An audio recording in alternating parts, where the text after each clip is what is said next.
Hey team, this is True Love with a manga review for One Piece. It's chapter 936, the Great Sumo Inferno Battle. Straight up, the one arc's been great from the start. This chapter specifically, I'd give it a 5 out of 5. It doesn't mean that much coming from me because I give pretty much every chapter 5 out of 5, 10 out of 10. I'm not the best at ratings. Straight into the cover story, you've got Wanzi and Aokiji eating ramen. Wanz or Wanzi, I'm not sure how you say his name. I actually really liked him in Water 7. I know some people had mixed opinions about him. I thought he was hilarious when Sanji's like throwing kicks at him and he's just sitting there like, oh my god, if that hit me, I would have died. I thought that was hilarious, just complete and utter terror on his face, and he doesn't hide it. He's feeding Aokiji. Aokiji's there, he's got Camel, the penguin, with him. I didn't realize Camel was this big. Aokiji's there with he's got a glove on as well to hide the scarring on his hand from his fight with Sakazuki. Let's get right into the chapter. Beginning at Udon prison. Raizo, I actually really like Raizo. He's probably my favorite out of the three samurai that they met. With, you know, Kinemon, Kanjuro, and Raizo. He's not a samurai, he's a ninja. All of his panels, I think he's really entertaining. I like the ninja arts he was doing on Zo. I like the ninja arts he does in this chapter as well. With Kawamatsu, we're gearing up for the big reveal of Kawamatsu. I can't wait for that. He says in this first page, I can't get any closer, I'm chained up, which is a little bit annoying, but yeah, we get it. It's for plot. We'll see him when he comes up. We also get an update on the timeline in regards to the Fire Festival. So that's 9 days from now. I'm really enjoying the progression and the pace of the Wano arc. There's not much fluff. Every chapter is progressing the story, and there's a literal countdown going on for the Fire Festival and for when it's actually coming up. You know, we're constantly moving towards this massive climax.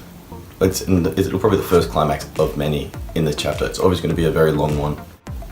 Another thing Kawamatsu says, he says he's prepared to fight whenever is needed, which is interesting because he's been there for 20 or 25 years, I can't remember, probably 20. Yeah, so I'm guessing that they're not going to let him walk around, they're not going to let him work out, or they're definitely not letting him have any weapon or any sword fighting practice, so I'm not sure how Oda's going to write in that he's still prepared to fight and will be a big player, you know, whether it's Yonko Commander level or whatever, but I guess we'll find out. The cart full of, you know, sand or whatever it is, that's hilarious how that moves out of the way and Raizo's sitting there, you know, one of the best ninjas ever, obviously. I don't really watch the anime anymore, but I'm sure this would be hilarious, especially his reaction to it as well.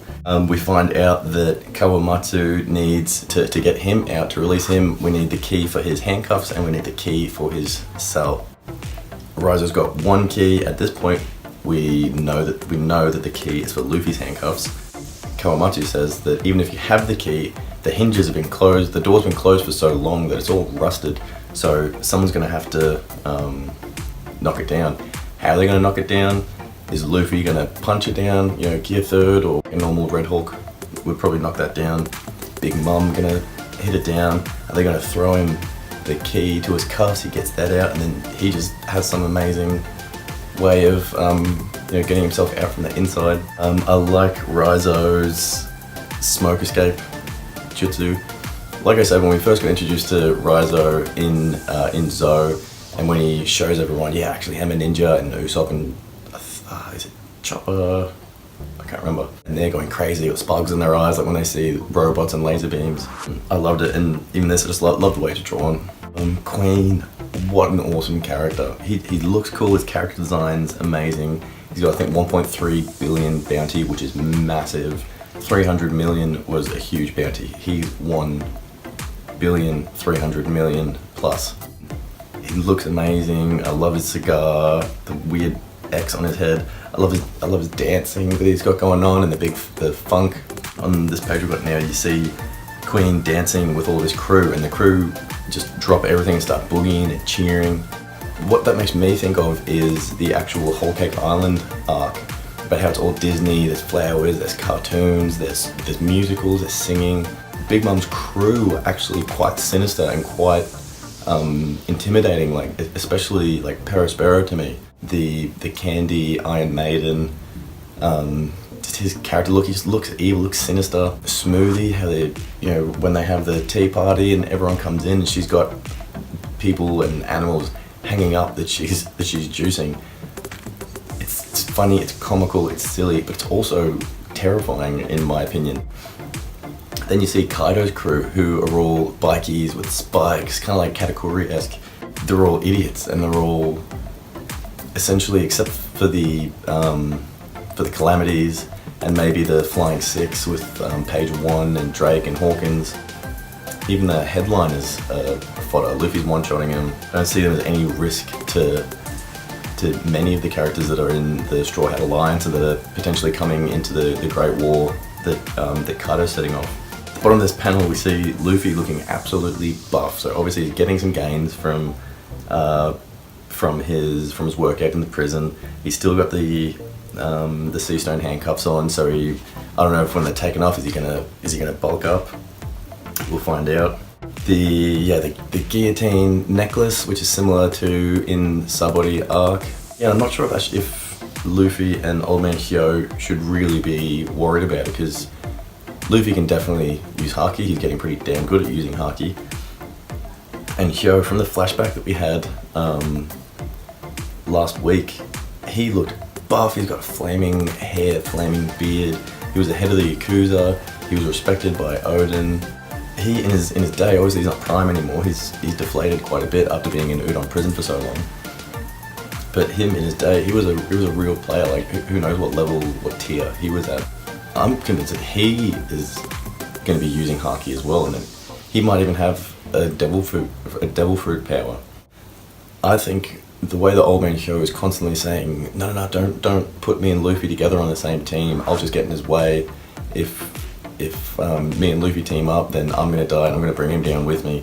I think that's a bit of a red herring. Yeah, he's got his Sea Prism Stone handcuffs off. Who knows, now he can potentially use Haki, he can potentially use his Devil Fruit power, and I really don't think he's going to be a pushover. As Queen unlocks Luffy's handcuffs, Raizo freaks out, and we find out that the key that he's got isn't for Luffy's handcuffs, so it could be for Kid. We know that Kid escaped with his handcuffs on. It could be for Kawamatsu's handcuffs. It could be for Kawamatsu's cell door. That's something we're going to find out very, very soon. I don't think they're going to drag the Udon prison stuff out too much longer. Yeah, I'm really enjoying Luffy just having fun and not worried about anyone, not worried about Queen. He clearly doesn't know who Queen is, or he doesn't pick up anything intimidating about him. And I love Queen's reactions. It's the same with last chapter when they were listing off, we got 3 things wrong. Luffy's escaping, Kid escaped, and I can't remember off the top of my head right now. And he's just pulling like the NL face almost when he realized he couldn't shock Luffy. It's the same here. Luffy's going, whoa, you're awesome, you're a really nice guy. You pretty much, our escape is assured now, you pretty much just freed me from being captured. And Queen's just like, dude, what do you mean? I'm about to kill you, like we're gonna have this big sumo tournament and you're gonna die. So Queen's obviously underestimating Luffy as well. So now the first sumo match is beginning. It's Luffy versus 5 guys. They're all fodder, but at the same time Oda's made a point to make them look quite beefy, quite big. It's like in the filler arc where after Skypiea, where they land in the G5, whatever the base is, and they're actually getting attacked by some pretty strong Marines and getting out of breath. That's the way that I saw this going potentially, and with Luffy, fighting the whole prison and getting tired and then having to fight Queen. But no, we've got this awesome panel with Luffy just going ding, conquers Haki. He's got a smirk, he's ready to fight, and everyone just gets knocked out straight away. And he's not even warmed up yet. He said, no, who's next? One thing to notice is that Queen is not intimidated in the slightest. Queen's laughing at him. He's like, oh, cool, conquers Haki. Yeah, nice. Mwahaha. So he's got like the stereotypical archetypal villain laugh as well, which is interesting. Kawamatsu in his cell, we see a silhouette here. It looks like he's got a flat head, and Kawamatsu actually says, just don't let Hyogoro die. So what does that mean? Kawamatsu obviously cares about Hyogoro. Does that mean Kawamatsu had a Yakuza connection? Does that mean that Kiyoshiro and him have some kind of connection? We get his laugh now, which is kappa. With his silhouette and his laugh. I'm pretty sure everyone's familiar with what a kappa is in Japanese mythology. A little monkey mythical creature with scales like a fish on it. Got an indent on their head that's filled with water. And if they fall over, if they trip and the water spills out, then they die. So the water is essentially their life essence. Is Kawamatsu some kind of mythical creature? If he had a mythical zone fruit, then he wouldn't be in the form because he's got the sea stone handcuffs on. Yeah, it's another question we haven't got answered yet. Again, I'm sure we'll get that quite soon. Kawa means river or stream, and Matsu means pine. Don't know if that's a clue to who he is. I've heard on other theory discussions that he might be an otter mink. We're gonna find out pretty soon. Alright, the bathhouse scene. So this is going to go down in history because of what happens with Nami. Hawkins and Drake are two of my favorite characters from the Worst Generation. I just love their character designs. I think Drake is really hype. I can't wait to see him go nuts and actually have a proper fight with someone. Hawkins, I just really like his quirk, like how he reads the future, how he does percentages. I think his character design just looks really cool, like the tartan pants, and the straw devil fruit and all the creative ways that he uses it, and the potential to how he could use it in the future. Drake's waiting at the front. He's not interested in doing the grunt work, trying to police things. He's looking for Sober Mask. He's like, alright, this guy actually put a dent in page 1. That's the guy that I'm going to be looking out for. They're in the bathhouse and they're talking about the waning crescent tattoo that's on the allies' ankles. What we realize is that we don't know why or how they know about this. We don't know if they've got an informant working with the Kazuki clan with the Straw Hats, or we don't know if they have a way of finding this information through their own means. It's pretty scary, but obviously Kaido's crew has been in Wano for a long time. They're entrenched there, so it's not such a stretch to think that they have means of acquiring information all over Wano. Shinobu's ready straight away. She's like, take cover behind me. I noticed on my second read through that Shinobu's got an eye that pops up in her ponytail, and at first I went, oh cool, it's some kind of weird ninja art that's, and we haven't completely ruled out the fact that ninja arts are or are not devil fruits. So it could be, Shinobu has the DK devil fruit, but she also has ninja arts, which is some kind of a haki to make her, do all the cool ninja shit. But then I realized that Robin's there, and it was almost definitely just her eye, which she's just using to have a squiz. And I like how Basil Hawkins he's no fool. He's like, nah, you guys are doing something, get out here. And then good old Robin, she's just ready to fight straight away. She's like, cool, Nami, I'll back you up if anything happens. Robin hasn't had a good fight since like Skypiea almost, which was actually really good. It was short, but it was actually a really fun fight. From her backstory and even the Alabasta arc, she was a badass, and I wish that she was more of a, not even necessarily combat oriented, but just if she was shown that she could really handle herself, not just be a support role, not just be the poneglyph reader, but be a bigger asset to the team, to the crew. And now we're coming up to what will become a legendary panel. Nami comes out. She says, "Oh look, I'm just here." Her towel begins to slip. Before her towel slips off, Hawkins says, "That woman is," and so Hawkins was obviously recognized Nami. So he knows who Nami is. He must know that she's a Straw Hat. So now he can potentially go and inform Kaido's crew that Nami is there, that potentially the entire Straw Hat crew is there. So I think it's a tiny little panel, but I think that's actually quite significant. Her towel drops, she's butt naked.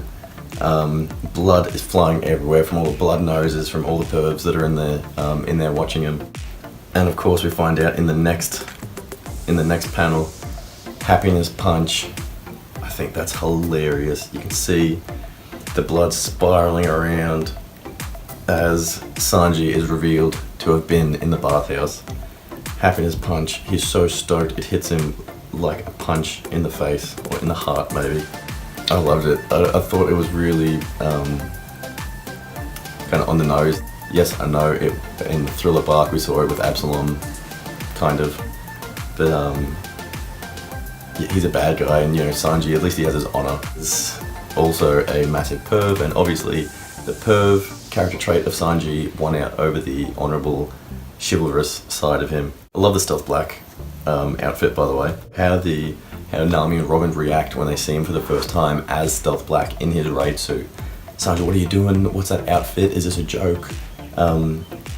Yeah, they haven't seen him yet, so they're going, what the fuck are you doing? Drake comes rushing in and immediately gets one hit KO, so he's out. Hawkins he's taken a knee next to him, but we're not sure if he actually got knocked down from seeing Nami, or if he's just trying to shape Drake and, you know, wake him back up and get him up. Drake also says, oh, you can't even handle looking at a woman. Sorry, Hawkins says you can't even handle looking at a woman. I'm sure everyone is familiar by now with the theory that Drake is scared of blood. So Hawkins says you can't even look at a woman, and Drake says that's not my weakness. So is that another clue to what his weakness is? Yeah, so Hawkins and Drake, they're both from North Blue, where the Germa 66, Germa 66 comic is from, and they recognize, not Sanji, but they recognize Stealth Black straight away. So if this is going to be a running gag that all the anyone from North Blue is going to go, oh cool, like it's Stealth Black, I'm fine with that. I think it's funny, and I think Sanji would actually like it too, because he likes being cool. He likes, you know, he smokes his cigarettes, he talks a big game. I think it fits. We see Sanji, he grabs all the girls, Shinobu, Nami and Robin, and he moonwalks out of there. Sanji's actually having a really good time in Wano, a much better time than he was having in the entire Whole Cake Island arc. He got his raid suit upgrade. I have another one when Usopp and Frankie get their hands on it. He got to make soba for all the pretty girls in Wano. He sees Nami naked in this chapter, and now he gets to have a big cuddle with Nami and Robin as he's escaping the bathhouse. He probably would have left Shinobu. I'm sure she got on of her own accord. Sanji has found out that Beppo and some of Law's crew have been captured. It says that they are going to use them to lure out Trafalgar Law, and if they don't get to him first, then the whole Flower capital will plunge into chaos. That's probably some foreshadowing. So Kaido's crew probably will get to Law first, you know, blackmail him, ransom Beppo and everyone, and who knows, Law might finally lose his cool. Who knows what can happen. If Law loses his cool, it's a much bigger deal than if Luffy loses his cool. If Law does something unpredictable, it's a much bigger deal than almost anyone in the Alliance. So finally we get to the conclusion of the chapter. Zoro has finally caught up to the person who stole Shisui from him in the previous chapter. I thought it was funny. It's a tiny little joke on Zoro having a horrible sense of direction. Is the thief saying, you know, you came right after me, but you really took a long time. So obviously Zoro's gotten lost along the way. This dude, he's got 12 weapons. It seems to be a nod to a character, not a character, it's actually a real person called Benkai from, how long, like 2,000 years ago, who he used to defeat people and steal their weapons. Then he had a duel with a samurai, the samurai bested him, and he became a disciple of the samurai. It's set up perfectly for Zoro to defeat him right now, and then Benkai to join Zoro or become a disciple of Zoro, you know, team up with him, ally. And Zoro actually makes the point, he goes, oh, you've got a lot of weapons. That's actually exactly what we need right now to arm the whole alliance, the Samurai Alliance, against Kaido for the Great War. Pretty much telegraphing us that Zoro's going to beat this dude, and this is the way that they're going to deal with the problem of arming their whole army. Stoked for a Zoro fight. He hasn't had a proper fight since the time skip. He smashed, or would have smashed Hody Jones, smashed Pika. I want to see him versus pretty much anyone at this point. He's my favorite character in the Straw Hats, followed very closely by Luffy. I love how stoked he is in this panel. You can see him, he's grinning, he's ready to fight. He's a stroke of luck. He's happy to fight this guy. He's not scared in the slightest. He's excited to have a true fight with a samurai, with someone from Wano, where obviously the caliber of swordsman is really, really high, the highest probably in the world, on average. Yeah, so that's it for the chapter. Next chapter is coming out next week. I can't wait. Let me know what you thought about this chapter. Let me know what you think about the direction of Wano, the direction it's going, where you think it's going to go, what's going to happen with Kawamatsu, what's going to happen with Big Mom, where are Drake and Basil going to go. It looks like Sanji escaped without any trace for him.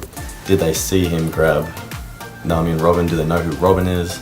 Probably. Let me know in the comments. I'm going to be trying to release a video, hopefully at least one a week. If any criticism, let me know. Any advice, let me know. And I look forward to hearing from you soon. See you later, bye.